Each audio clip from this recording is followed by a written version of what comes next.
Local voters की नब्ज को अनिल देसाई भी भांपते हैं, लिहाजा एक तरफ वो बाला साहेब की शरण में भी जा रहे हैं तो दूसरी तरफ जनता के मुद्दों के जरिए माहौल को अपने पक्ष में भी बनाने की कोशिश में जुटे हैं। हर चुनाव एक चुनौती रहती है और लोगों के बीच जाना होता है। लोग अपनी अपनी समस्याएं बताते हैं, समाधान है या नहीं है वो भी बताते हैं।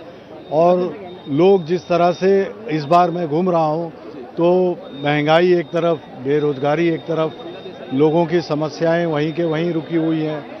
लोगों की जो अपेक्षाएं थी उसके ऊपर जिनको चुन के दिया वो खरे नहीं उतरे हैं। मुंबई साउथ सेंट्रल सीट की बात करें तो 1989 में पहली बार यहां से शिवसेना के वामन राव महाडिक जीते। 1991 से 2004 तक शिवसेना के मोहन रावले लगातार 5 बार जीते।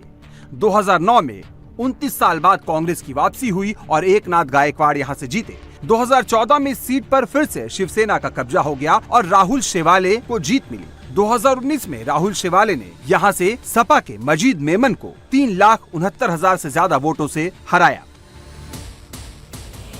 मुंबई साउथ सेंट्रल में शिवसेना सबसे ज्यादा मजबूत रही है, लेकिन शिवसैनिकों की आपसी लड़ाई से शिवसेना के गढ़ में वोटर्स कंफ्यूज भी है और निराश भी।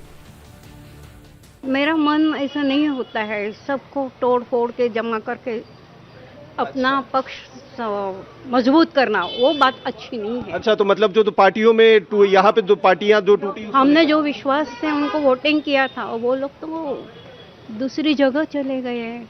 सब वो सिर्फ उनके लिए ही नहीं बोलती हूँ, उद्धव जी के लिए भी बोलती हूँ, एकनाथ शिंदे के लिए भी बोलूंगी, मैं पवार के लिए बोलूंगी, अजित पवार के लिए भी बोलूंगी। हम टूटेंगे तो लोग फायदा लेंगे, टूटना जरूरी नहीं था। वो तो मेरे से बहुत दुख लग रहा है, इस टाइम वोटिंग करने का मन नहीं है मेरा। दो शिवसेना में किस शिवसेना को चुनेंगे लोग? आप थोड़ा सा डिफिकल्ट होगा ना, ऐसा नहीं, क्योंकि दोनों शिवसेना एक ही थे पहले। अब उनको भी पब्लिक में थोड़ा कंफ्यूज है कि किसे के लिए, लेकिन देखते हैं आगे। मेरे ख्याल से राहुल शेवाले जी आ जाएंगे।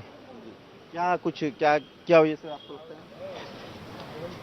अब ये सरकार, मोदी सरकार की वजह से शायद आना जरूरी है। मोदी जी की जय।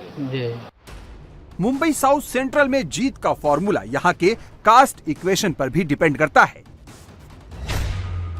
मुंबई साउथ सेंट्रल में 57.42% मराठी, 19.7% मुस्लिम, 8.6% SC, 5.49% उत्तर भारतीय और अन्य वोटर्स 8.70% हैं। तो मुंबई साउथ सेंट्रल में जीत का फॉर्मूला M2 फैक्टर यानी मुस्लिम और मराठी में है, क्योंकि M2 का कैलकुलेशन करें तो ये नंबर मराठी और मुस्लिम को मिलाकर 77.12% हो जाता है। उद्धव की शिवसेना वाली मशाल को पंजे का साथ है, ऐसे में मुस्लिम वोटर का साथ अनिल देसाई को मिल सकता है, लेकिन इतने नंबर से पास होना मुश्किल है, लिहाजा जीत के लिए मराठी वोट बैंक में सेंध जरूरी है। शिवसेना शिंदे गुट के राहुल शेवाले ने इस सेंधमारी के लिए यहाँ राष्ट्रवाद और सनातन जैसे मुद्दों को हथियार बना लिया है। इस बार भी शिवसेना वर्सेस कांग्रेस का ही मुकाबला है।